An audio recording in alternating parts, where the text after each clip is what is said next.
WUWAH. Good morning. I hope you slept well. I hope you are doing well. My name is David. I can't say my surname or the name of the show within the first minute of the show because apparently the algorithm is like, don't swear in the first minute. So instead, I'll use this time to just gently encourage you to start your day. Make sure you get out of bed. Make sure you eat something for breakfast, whether it's healthy or not. Sometimes it's good to have healthy stuff, but other times you just need to eat something. I nearly swore there. Take your meds if you've got them and you take them. Maybe some supplements, and make sure you drink some water. The other thing I'd encourage you to do is to go listen to my new single. I release instrumental music under the name Branching Audio, and on Friday I just released a single called A Ghost in His Machine. It features a sample of my late father that I found on a cassette and his cassette recorder. And there's an album coming out this Friday, which is Bandcamp Friday, called Cassette Recollection, which is out on Bandcamp and all music streaming platforms. The way this show works is I like to interview comedians about their morning routines because we all tend to work at night, and I want to know if they're all handling mornings as badly as I am. I also ask them about their expertise. Today's guest is Emma Hughes. She is an amazing Australian comedian that's based in Bristol. She's one of my favorite Bristol-based comedians. Her expertise is on the Mutton Bird, who I didn't really know much about, so she taught me a lot. And she's just really lovely and mental, although she claims not to be. She's also about to support Helen Bauer on tour in Bristol. And she also has a podcast with Paul Hilliard called Has It Got Legs, which is all about them finding old material to see if it still might work. My name is David Hoare, and this is Waking Up with a Hoare. Waking up with a Hoare. Waking up with a Hoare. Waking up with a Hoare. Now, come on. Ligo Dala. Sit. All right. Are you going to behave yourself, dog? This is my new best friend. Emma met Nala 25 minutes ago, and they're now immediately best friends. Immediate best friends. So this is going to be like a gentle thing for people to wake up to. Okay. In the morning. I don't know how you feel when you wake Hughes, up. famously gentle. Yeah, exactly. I just mean like in terms of like, you don't have to just be aware with like filth and profanity, which is fine, but just and Morning. Like grossness and stuff. I've said this to everyone. This isn't just for you, even though you are. You do wander down the path of gross stories from time to time. Don't look surprised when you've got a whole joke about like wanting to snap people's collarbones. Which I've said and I didn't mean to say. I like that you sort of drifted out of frame just so you can cuddle the dog more. No, it's fine. I don't mind. The dog is very happy. Nala, come up here. My dog Nala is here, everybody. Come on, sit up here. Up. She just wants to be close to me. Close to you? We should be close to you here with being less distracting, I guess, but probably more distracting. That's fine. Emma, are you a morning person? I'm a morning person if I don't have to talk to anyone or go anywhere before 11 o'clock. Stipulations. Yeah. If I can wake up at 7 and then not speak to a single person or see a single person or go anywhere, I love the mornings. You can wake up at 7, have 4 hours of just time on my own, then I'm happy. I love the mornings. If I have to wake up and go somewhere, I hate the mornings. Yeah. Fair. Yeah. Okay. What, are you good at getting out of bed? If I have nowhere to be. Where do you need to be? Work. I have a job, David. Yeah. If I have somewhere to be, I'm very bad at getting out of bed. But if I have a whole morning to myself, I'm very good at getting out of bed. So you're not good at getting out of bed if you've got to go to work, which is 5 days of the week. 4 days of the week. 4 days. Ooh, very nice. 4 days a week, 40 weeks a year. So the majority of time you're not good at getting out of bed. Yeah, I hate it. Okay. But so at the moment we're on Easter break. Yeah. I'm out of bed by 8 every day. Really? Apart from today where I woke up at 11:30. Apart from the day where I've proven my theory. I think I'm wrong bad. immediately. I think I'm bad in the mornings, actually. Yeah. Okay. Do you have an alarm system? An alarm system, it goes off and I either sleep through it completely or I snooze it 10 times. Right. I'm so good at just sleeping completely through an alarm. There was a period of time where one of my most hated figures, and I never worked out who it was, but just the person who invented the snooze alarm. Because I think when you have that, you hit snooze and then you go back to sleep again, those dreams are really visceral. Mm-hmm. At least I find, and sometimes more like impactful and kind of maybe not disturbing is quite a strong word, but like yeah. They're more egregious than just the normal dreams you might have if you'd been asleep for a long time. And so yeah, I'd wake up really anxious and also have hit it loads of times and then be late for whatever I was late for. Yeah. WUWAH. My ideal morning is waking up at 7 o'clock, getting up, having a coffee, having a piece of toast, pottering around, like unstacking the dishwasher, put a load of washing on, get back into bed at about 9:30, 10 o'clock and sleep again and have a morning nap and then wake up about lunchtime. Is that a siesta? Yeah, but it's in the morning. That's like my dream, to get up, have a good couple of hours pottering around on my own, go back to bed as Tom is getting out of bed, have a little cuddle, he gets up, I go back to sleep. Is he bad at getting out of bed too? Oh, he is. He won't, yeah. Okay, interesting. He is the slowest, sleepiest man in the world. Great. Yeah. I identify with Tom. Yeah. So But are you good at getting to sleep then if you're waking up at 7? No, I don't sleep. I don't sleep at all. I am the worst. You got to get them sleeper. Zeds. Yeah, I don't sleep. Do you wind down before you go to bed? Oh, mate, I've had severe insomnia since I was 8. One time I didn't sleep for 3 days and I started vomiting and hallucinating, and I called up a mental health hotline, be like, I think I'm dying. Mm-hmm. And then they just gave me these drugs that fucking knock you out. and they're good. But you can't take them very often. No? And they only give you like 7 at a time. But you can't. So it's usually. Do you think they only give you 7 at a time because they're described by the users as fucking good? Yeah. But basically, I sleep like a snake eats. So I won't sleep, and then eventually I'll be so bereft of sleep, I'll sleep for 3 days. And then, so every now and then we call it my hermit weekend because I go to bed on Friday night at like 10 o'clock. I sleep all the way through till 10 the next day, get up for a few hours, go back to bed, have a nap, get up for a few hours, go to bed. And I'll do that for 3 days and I'll just sleep and then I probably won't sleep for a month. Wow. So my sleep is erratic. It's been a Emma Hughes won't need to sleep for 1 month now, yeah. So it's been an issue since I was a child. Yeah, for sure. And I've done everything. I've seen sleep psychologists. I practice good sleep hygiene. I literally do everything. I have quite severe bouts of fairly. Where are you in your ADHD diagnosis? Oh, I'm medicated. Hooray! But I have to take the ones that end at 2 o'clock. Because if I take the extra, like the ones that you're just on the short burst. No, so it's the long form, but it's the long form of the faster one.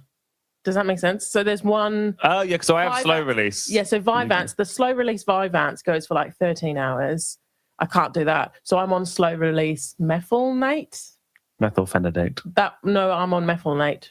Right. So it's still slow release, but it's a lot. Sounds shorter. Like the most Australian drug. Methylnate. Methylnate. Is that just because Australians love meth? Well, it's more than night. Night. But so I don't know about your push on for meth. Meth. No, I am not a fan. Fair enough. But Australians in general. Oh yeah. Well, because Crocodile Dundee. Other drugs are surfing, meth. Yeah. An occasional Olympic swimming. Yeah. I'm a very cultured man. What do you have for breakfast? What do I have for breakfast? Well, I will have if I'm being like, okay, if I'm eating properly, I'll have oats with fruit and yogurt and nuts. But then I'll also have jam on toast. Or at the moment I have like 2 fried eggs on sourdough toast with tomato sauce. Bougie. I like that. Or I like bread or oats.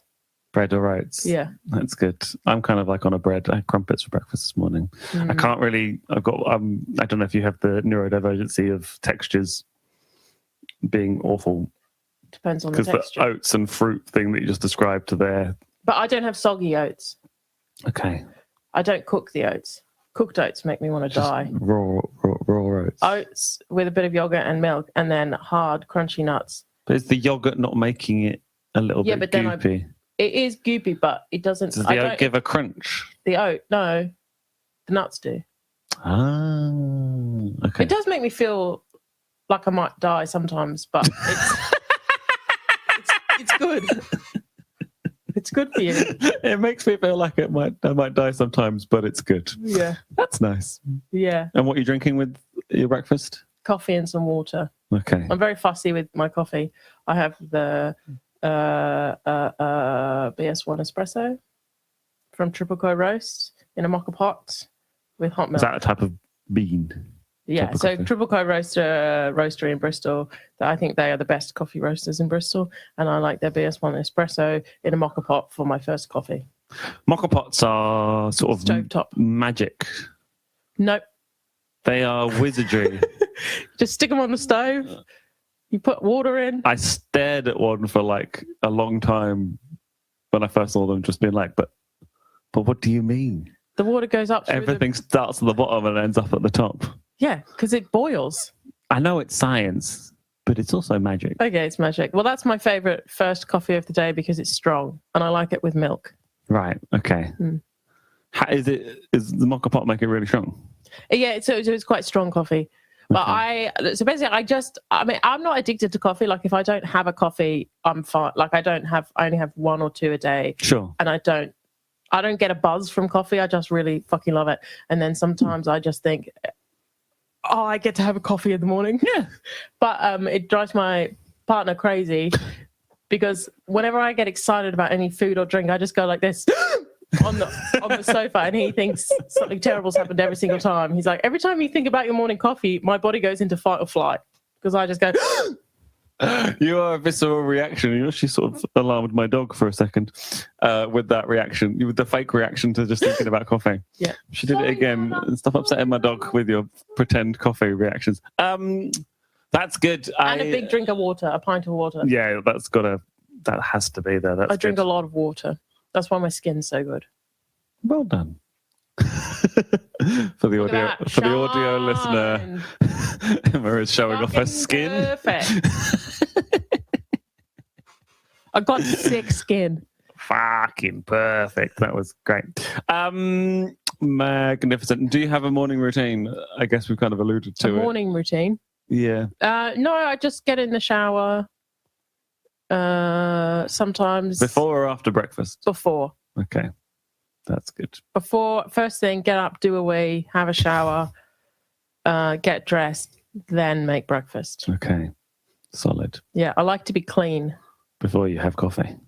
I like to be clean in general. Okay, that's so I good. can't really concentrate if I feel unclean. That's fair. Australia is quite warm, correct? Yeah. Is it if you're not? Because the thing about people in the UK, they don't think they need to shower every day, and that's fucking disgusting. What the fuck is wrong with you? Yeah, I shower every day. Sure you do. Just shuffle over a bit so you can't smell me so much. You're just trying to steal my dog. No. I am aware of that. Because there are people that are evening showerers and they freak me out a bit. I don't know how you can start the day without a shower, to be honest. Yeah. Sometimes I do it and I just feel grotty all day. Yeah. It depends. I go in between. Sometimes I'm really like, oh, I'm getting out of bed and getting straight into the shower. But I used to do that when I had a job because it's just like the best way to wake you up. And I sort of revolt against that now that I'm not having to wake up to do that. You just have a shower in the middle of the day. I tend to have breakfast and then exercise and then have a shower, so I don't have to have another shower after I've exercised. I don't exercise. Fair. No, I do exercise, but I don't work out. I tend to just cycle or walk everywhere. Yeah, fair. Generally quite an active gal. Mm-hmm. Filled with energy. The incredible Aher Shah is coming to Chops Comedy in Bedminster, Sunday, 14th of September. You will have seen Aher Shah on Netflix, QI, Live at the Apollo, Have I Got News for You, Jurassic World Dominion, and he won the Edinburgh Comedy Award for Best Show at the Fringe in 2023. Aher will be performing 2 previews of his new tour show at Bar 57 in Bedminster, a 6 p.m. early show and an 8 p.m. late show. Tickets available via Head First. You're right there, Nana. Just trying to show off. So you have professed to me to be an expert in the mutton bird. The mutton bird, which is slang for the blacktail shearwater or any sort of shearwater, is a migratory seabird that goes from Antarctica to Tasmania. And the bit of beach that I grew up on was the part of their flight path where they all died of exhaustion. They wash up dead on the beach, and I would collect them. Good morning, motherfuckers. Gentle morning waking up. Because I basically asked you what your expertise were, but people tend to give me a bunch of examples, and I was like, what are your expertise? And you went, mutton bird. And I was like, okay. Or I remember you talking about Nick Cave. You went, the mutton bird is this. And I was like, or any other examples? He's like, no, mutton bird's great. I love the mutton bird. And I was like, okay. My other example was also Christian influences. Yeah, which I don't want to talk about in the morning. But you've started sending me Christian influencer videos, which are fun. My algorithm is fucked. I reckon I have the most fucked algorithm of all time. Yeah? Yeah. Fun. Yeah. I came up with an idea for like a visual show of like a YouTube show where you open up somebody's YouTube and you get them to like validate their algorithm. Okay. And every single person, I tried it with one person and they got really defensive, and everyone else I've suggested to goes, that's a good idea. And then they think for a second to go, no. Well, I don't really use YouTube. That's fair enough. But like from the same, I would kind of enjoy just going through your algorithm to see what you get, because it's a lot of insane. I've ended up on golf Instagram recently, and I don't know if just because like the Masters has been on and therefore they're pushing it, but like somebody does like a very satisfying golf shot that appeared in my algorithm. I went, that was nice. And now it's just like people being like, well, the reason that Tiger Woods is better than Rory McIlroy, and I'm like, I don't care about that. I just like the sound. I just like the satisfaction of the ball in the hole. But like, and then I'll get onto like what I think would be best described as cooked Instagram, where it's like really odd animation and really, really just bizarre thing. And one of those will come up, I'll giggle, and then my next 3 hours it's just that. But to explain to me where your algorithm is at. Is it just Christian influencers? So it's Christian influencers. It's there's this one woman called Auntie G. She's from Sweden, and she just sings inspirational songs, but she's only got like 500 followers. Right. And so I don't know how I found her. There's this one girl who just says, this is what I eat in a day. It's absolutely brilliant. And she just says absolutely brilliant 1,000 times. What, like the Far Show? Do you know what the Far Show is? No, but she's legit, and she eats the most disgusting food, and she eats so much food. It's unhinged. Is it like a mukbang? No. She's like, this is what I eat in a day. And then she'll but it'll be like a cheese and pickle sandwich with margarine, like sliced cheese, pickles, and then like a packet of smoky bacon crisps on top. And then she'll have that with like 3 coffees in the most horrendous mug you've ever seen. And then she'll eat half a packet of Celebrations, and she'll be like, I eat what I want. Absolutely brilliant. I love her. And then do you watch her with glee or with like... No, I love her. Intrigue. Well, both. And then I also have a lot of animals eating other animals. Oh, no. And then I have... No. And then I have a lot of like men talking about men's rights. And Christians. Christian influences. Do you know the song Jesus is a Friend of Mine by Sunseed? Probably. Jesus is a friend of mine. Oh, yeah. He taught me how to live my life as it should be. That song is an absolute bop. It's like a ska bop, and there's a really cool bass bit in the middle, and the lyrics are really charming and lovely. And I did grow up in the church, I grew up in a church as well. Not in the church anymore, but and I've obviously heard a lot of millennial women crying as well. I've heard tons of Christian music, and I do think the best Christian piece of music is Jesus is a Friend of Mine. Mine is Shout to the Lord, all the earth. Oh, that's a pretty good one. That's a good one, yeah. And then that's just opened up a big memory cave that I've repressed. I'm very anti-Christian now. But sometimes I still look up a Darling Check 1999, Shout to the Lord. Our God is an awesome God, he reigns from heaven. But I mean, Christianity wouldn't fly unless the fucking songs hit. Yeah, there's a reason that Lord of the Dance is such a bop. Our Lord of the Dance said he. Anyway. Right. So, as I say, can you please explain to me what a mutton bird is? A migratory seabird. I already done that. Yeah, great. Is there anything else you need to expand on? Basically, they are about this big. About a foot big, yeah. That's bigger than a foot. That's smaller than a foot. They're kind of like half. I guess they are so in Australia they would be considered like bigger than a seagull, but seagulls in Australia are much smaller than seagulls in the UK. So they're sort of just like a hardy seabird, like a migratory seabird. Right. And so they fly to Tasmania, sort of to breed, and then back in the day there's a few islands around off the edge of Tasmania where they would go and burrow, so they're called like Mutton Bird Islands, and the indigenous folk used to go around there, and when the babies were being, because they burrow, so they had their babies in a burrow, and then the indigenous people would kill the birds and then use them, so you can make like very fatty birds. So I've never eaten one, but apparently they taste a bit like duck and anchovies. So they sort of like and anchovies, like, because they're seabirds, so they're sort of like salty. Oh, okay. They're like salty, fatty duck. And then they would sort of boil them for oil as well as eat the birds. Right. And in Tasmania, so Tasmania as well, but also New Zealand. So a lot of indigenous communities, and you can buy them online. Actually, you can buy mutton bird oil online. But then a lot of people are getting a bit like, well, why are you killing the babies? You don't need to do that anymore. So although it's a very sort of like ancient indigenous practice, there is a bit of backlash about clubbing birds to death. Right. Okay. I don't really have an opinion either way on whether that's right or wrong. Okay. The other thing is that they have started dying a lot more in large numbers, and they think maybe that's climate change. Right. So the strip of coast that I grew up on, between like October and March, the beach is like littered with these dead birds. But then there was a few years where there was just so many more birds than usual. Remember when I said this was supposed to be like a light-hearted morning show for people to wake up to?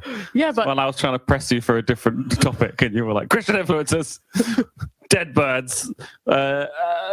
Your relationship with the mutton bird, was it just collecting the dead ones? Well, I just really like. I mean, the thing is, because they don't go, they're not gross, because it's salty, sandy, and sunny. They kind of just dry out, so they don't smell. They kind of just like crusty, and the feathers are all like crusty, and the bow. So they're not like, when they're decomposing, they don't smell. They're nice. So I just didn't think when I thought of this podcast that somebody would say the sentence, when they're decomposing, they don't smell, they're nice. But yeah, but I just think they're really beautiful, and then they sort of half buried in the thing. So as a kid, I used to sort of go and collect them, and then I'd build these little sculptures and shrines, and like arrange them on the beach in ways that I thought was nice. Which, looking back, if someone stumbled across a shrine of dead birds in the bush in the middle of nowhere, you might be like, something dark's going on here. But actually, it's just me being like, oh, this stick makes it look like the coastline, creating little sculptures. You're very artistic. And disturbed. No, I'm not disturbed. But I used to collect lots of things from the beach. So I would get like driftwood, and then also there was lots of kangaroos, so there'd be kangaroo shit everywhere. So I would scoop up kangaroo. No.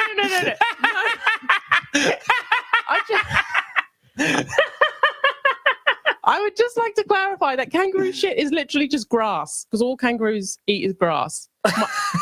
And it does dry out in the sun as well. Right. My granddad used to throw it at us. None of your qualifying sentences make it better. I would get like cuttlefish. I just find bits of debris from the beach, and then I'd make these little shiny sculpture things that mimics the coastline. It ends up so wholesome, but the journey is interesting. Yeah. And I just would from when I was a really small child, there would be so like in all of our family albums, there's just pictures of me with dead birds on sticks like this. Like a fisherman holding a fish. Yeah, but it's a dead bird. And I quite often have seaweed draped over my head, because I was always wearing seaweed. Have you got, not only on you now, but like, I'll see if I've got any. Can you send me some? Maybe not from when I think because all of our. Hang on, I'll go on Facebook. There's probably some from when I was a teenager, but maybe not from when I was a kid. I'm a little bush rat. Yeah, it seems so. But that's That's Mutton Birds, yeah. And my dream would be to one day cook one and eat one myself. Like get one that's freshly dead. Okay. And then cook it. That's your dream, is it? Well, I just good to have aspirations. I just like the way they end up back. Hey, what other podcasts? What are the comedians of the? What are your aspirations? Would I'd like to go on Taskmaster, maybe Live with Apollo? Emma, what's your dream? I want to cook a recently dead mutton bird, please. And eat it. Recently, and eat it. You'd have to wait. You'd have to make sure it was fresh. Mm-hmm. But I've never seen one dying. Oh, look. Okay, so this is. I've never seen one dying. Well, I don't know if they die at sea and then wash up, or if they land on the beach and then can't take off again. Okay, so this is the kind of Is that you? That's me. There's the bird on the edge there. So I would make like. Can you show that to the screen? Not that. Yeah, I mean you can zoom if you want, but. Is that like quite a good and big structure? I was imagining something a bit more flat than that. Well, no. So that was when I was a bit older. Sure. And I had been to art school by then. What's the medium? But here's me just collecting sticks in the bush. This was a tree I found on a hill, and I dragged it down for firewood. Like I was a proper little, grubby little kid. I'm getting a better picture of who you are and why you are like you are. Which is a wonderful human being, but a fascinating one. Well, Mum used to. Well, I do like dead things. So one time I was in Cornwall and there was a dead seal on the beach, and I literally was shrieking with excitement, and my mum was so embarrassed. And I went because there was loads of people there, and I ran down and I was trying to. My mum was like, "Emma, don't stop touching it! Stop touching it! Everybody's looking at you." And then another time was there was a kangaroo that had melted onto a rock. That was really nice. I like dead things. Right. Not dying, like but I just think I like the way that things go back into the earth. Yes. Decomposing. I get that notion. And that's a better way of wording it than I like dead things. I like dead things. Don't worry about it. If you can't find it now, we can find another one later. Yeah, I'm sure there's some somewhere, but maybe not. I've probably cleared them off Facebook to try and make myself look more normal. Oh, God. Unless it's in my profile pictures. My mum eventually got Facebook, having been dead against it for a very long time. There's me strangling a puppy as a child. Please don't show that. Okay. No, but the puppy loved it. Right. Nala run. Nala run. Here we go. When my mum got... What is that? That's the dead bird. Right. Merry Christmas from me and my bird. Good morning, everybody. Was it on Christmas Day? I think that was posted in. That wasn't Christmas. That was February 11th. Dead bird decoration day. When my mum got Facebook, she added me on Facebook, and then several days later rang me and went, "Why haven't you accepted my friend request?" I'm friends with everybody on Facebook, my whole family. But this was like, I'd already had Facebook for like 10 years when she added me. And I was just like, Mum, I'm just going to say, like, if you go trawling back through this, you'll see some things you don't want to see.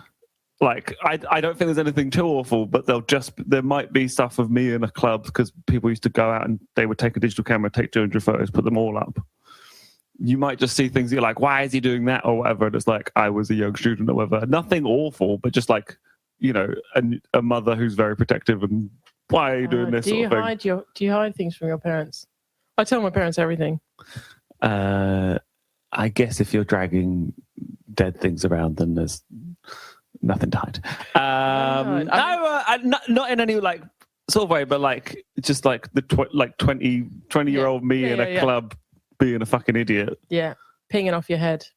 Not really pinging, just more booze and Jaeger bombs. Fedoras. I bet you wore a hat to a club. I can imagine you in a fedora in a club. Oh, what? Like wearing it genuinely? Yeah. Oh no, I've never. I always hated fedoras. Always. Okay. Always. There is a picture of me wearing, I think it is a fedora. A dress-up night, and you were like, "I can finally be my true when self." we were playing some Blues Brothers songs, in a band where I was already dressed up as a pirate. Yeah, okay. And then we dressed up as the Blues Brothers on top of it. We were like Blues Brothers Pirates for like 2 songs. Yeah. Anyway. Sorry. No, it's fine.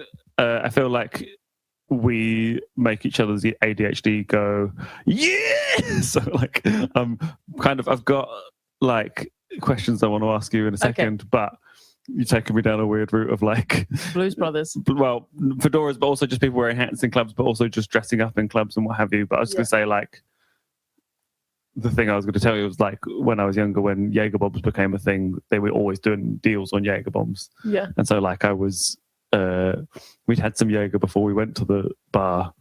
And then I remember we got some, it was like 2 for 1 on Jaeger. So we got like 6, it's like 3 each or whatever. Had them, and then my friend was like, let's get more Jaeger bombs. And I remember taking the 3 Jaeger bombs and then just waking up in my bed with no memory of what happened before. And my friend just suddenly appeared at the end of my bed being like, you're coming to uni now? And I'm like, what?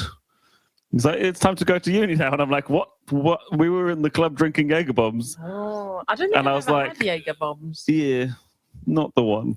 No. Although it was very funny when my friend's dad came to a gig once and he was like, just been to his office party around the times the Jaeger bombs were first started. He was like, boys, last night I had something called a Jaeger bomb. It made us very happy. He had an idea. Check out And There You Go, the hot new single from Branching Audio. Available on Bandcamp and all music streaming platforms. For fans of down-tempo, chill-out, lo-fi, lemon jelly, bonobo and public service broadcasting. Taken from the forthcoming album Cassette Recollection, out September 5th. Wonderful. And There You Go by Branching Audio. It certainly is music.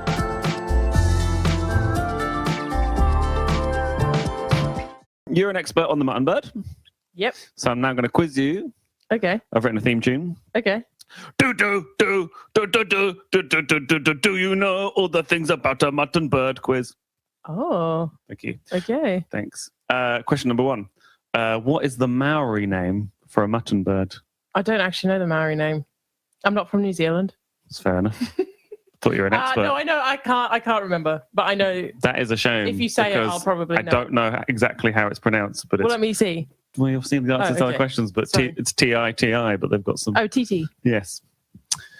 I think I did know that. The TT bird. Yes. There's a little. Well, we call them mutton birds because they are the sheep of the sky. As in they are as common as a sheep. Right. They're from the sea and the sky. So they're like mutton birds. Because in this country, we've got blue tits. Yeah. And all those other tits. And then you've got a titty bird, but you've called it something else. Mutton bird. So just to make it more wholesome? Well, I don't know. I mean, I don't know what the indigenous word for mutton bird is. No, but that's Maori. Oh, sorry, Maori, not indigenous. Sorry, I don't know. Well, indigenous just means of the country. Yeah, of course. But Right. Australian indigenous. So Maori people are still indigenous, but they're indigenous to New Zealand. Yeah. Sorry. Idiot. Well, you know I'm an idiot. That's fine. Okay, question number 2. I think you'll get this one right. How did they get the nickname Mutton Birds? Oh, because they're as common as sheep. Nice. That's good. That's 1 point to you there, Emma Hughes. You're doing very well. You got 50% of them correct. The phrase mutton dressed as lamb means a middle-aged woman or dressed in a style suitable for a much younger woman. Do you think the phrase mutton bird dressed as lamb makes it better or worse? Better. Correct. That's good. Because then it's a thing of the sky pretending to be a thing of the land, which they quite often end up dead on the land. So maybe when they're dead, they do become mutton dressed as lamb. And as they become one with the earth again, they become new again. So that is lamb. Did you really connect with the Lion King as a child? No. Really? How is that going to do the Lion King? Because sort of like... Oh, the circle of life. Yeah. No. I like how I didn't actually say the circle of life. I just started drawing a circle and you were like, oh, the circle of life. That's how connected to it I am. Yeah. Mutton Bird Island is located in Tasmania. Is the Tasmanian devil something Australia has embraced? Has well, no, because we made it extinct. Oh. Okay. Oh, no, that's the Tasmanian tiger. The devil is still around, I think, but it's endangered, or it's coming back. I sort of meant Taz from the Looney Tunes. Do you guys like that or not? Yeah, but that's obviously not my first thought when I say because it's an actual animal that exists. The tiger is extinct, I'm pretty sure, but the devil is they're like small and black. But I think maybe they were only alive in captivity, but I feel like maybe they're coming back. So they're making a comeback, kicked like it out 5. and now slowly being embraced again. Okay, fair. But sorry. It's all right. Sorry for taking your quiz too seriously. I take Mutton Birds very seriously. I can see. Right. Question number 5. Mutton Bird Island is in the mouth of Port Davey. Does that mean I own part of it? No. I don't imagine you own much. Thanks. Like land-wise. I don't own any land. Yeah. Davey is probably spelled Davey. Yeah. And David, David. Yeah, but people call me Davey.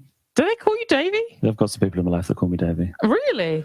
That's upsetting. I decided a long time ago because people like, do you prefer Dave or David or whatever? And I was like, if I get annoyed by it, because you ever meet someone who's like, you're at Matt, and they're like, it's Matthew. Oh, it's like, that's just an issue I don't need to carry around with me. Yeah. Well, because my brother is called David. Yeah. And we call him David and have only ever called him David. But then when he got to about 16, everybody started calling him Dave. Mm-hmm. And I guess I maybe call him Dave now, but I would never think of him as Dave in my head. And the thought of calling him Davey, I've never even considered it. Yeah, some people get offended about Davey on my behalf. My very silly friend used to call me Davey, and then he called me Davey Wavy. But that was when we were at school having fun. Oh, that sounds like a lot of fun. Sorry, I'm not making sculptures out of dead birds and kangaroo shit. Davey, yeah, okay, you can have half of it. Why not? England colonizer, fucking go for it, man. Yeah, I want more of it. Thank you very much. That's another point to you there. So that's 4 out of 5. That's pretty good, Emma. So the only one I didn't get was the actual one that meant anything. No, there was one about why it's called a mutton bird as well. Oh, okay, yeah. All right. I did know the TT bird as well. I just didn't. I just remembered that I booked you to come do our live quiz show, which is basically bullshit questions for an hour. And I realised that you're going to kick off. Kick off. I don't really like games. Really excited about. I don't like games. Don't you have a game show? Yeah, but I'm in charge. I'm the boss. Well then, where can we find you online, Emma? Oh, online. Emma Hughes _ I think. Yeah. And Mutton Bird and Pigeon. So I actually do performance work called Mutton Bird. Yeah. So I have a friend and we put on game shows and we're doing a pageant and we do lots of silly things as sort of like old school forms of entertainment now live. And we go by Mutton Bird and Pigeon. I'm Mutton Bird. My name is Big Dick Mutton Bird. She's Pigeon Tits. We're quite misogynistic, 1970s style entertainment hosts, but then we make it fun and cool. I actually had a question I didn't ask you, but this relates back. Google, when I was looking up mutton birds, it says mutton birds are commercially harvested seabird chicks. Why does that sound misogynistic? Yeah, I don't know, but it does. It really does. It's because you eat the babies. I was going to say because it's all the words taken out of context. Mutton bird, yeah, because I guess mutton harvested seabird chicks. But mutton. Okay, this is good because mutton is something that is derogatory term for older women dressing too young. Yeah. A bird is slightly derogatory slang for a woman. Yeah.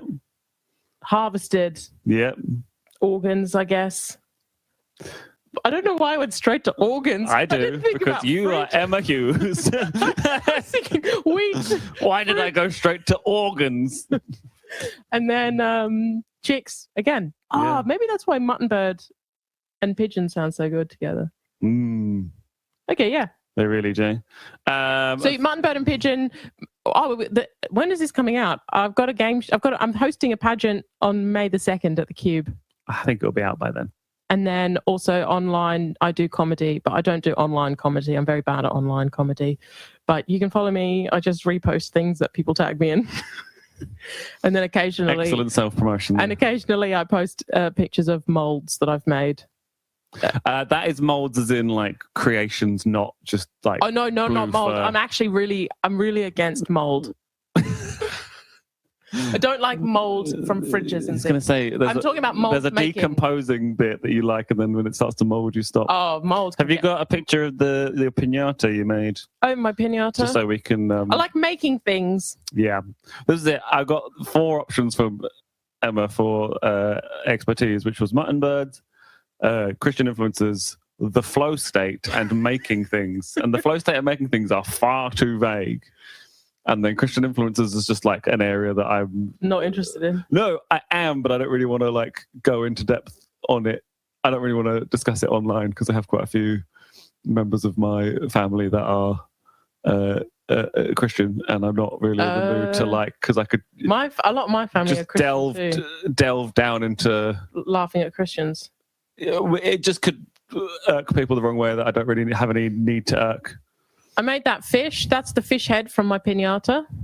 It was for your wedding, The civil partnership. for your civil partnership. Here's a woodcut of a pigeon I did. It's good stuff. Where's my full fish? Where is my full fish?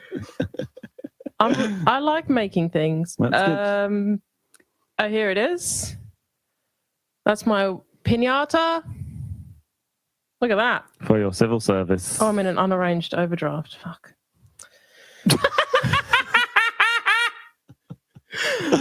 Why aren't you just going to show off your bank details to the screen? They're like, No. look, everyone, I'm in an unarranged Okay, this overdraft. is me pretending I've caught the fish. Please support Emma Hughes in all that they do because they've just got into their overdraft, apparently. Oh no, that's my account where I only use for fun things. I have money I can put into it. So no more fun for you. No more fun for me this month, Okay, great. which is great because it's the 16th.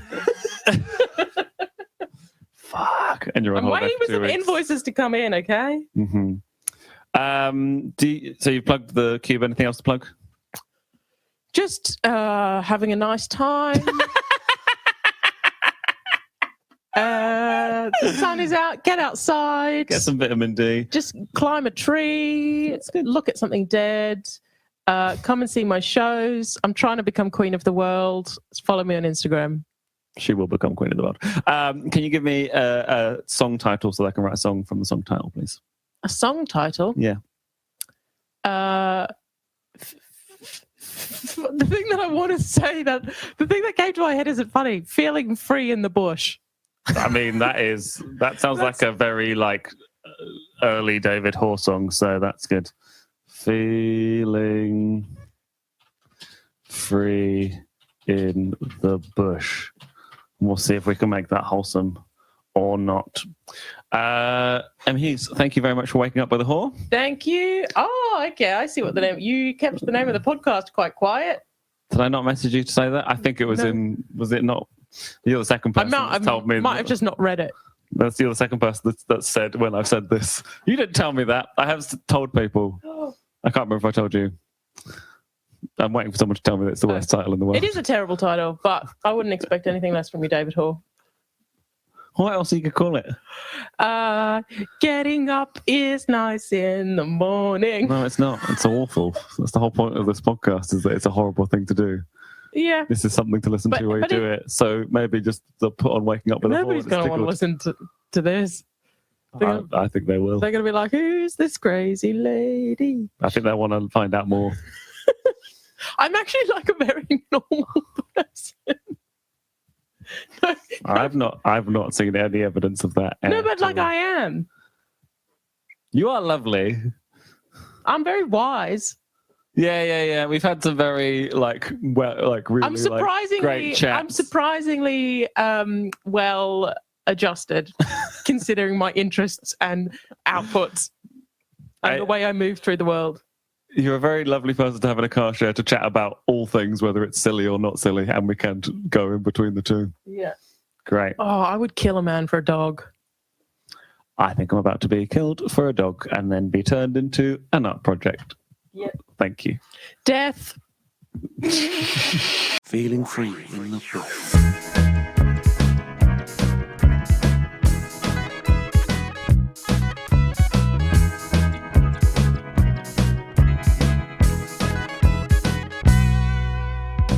You thought this song was gonna be misogynistic.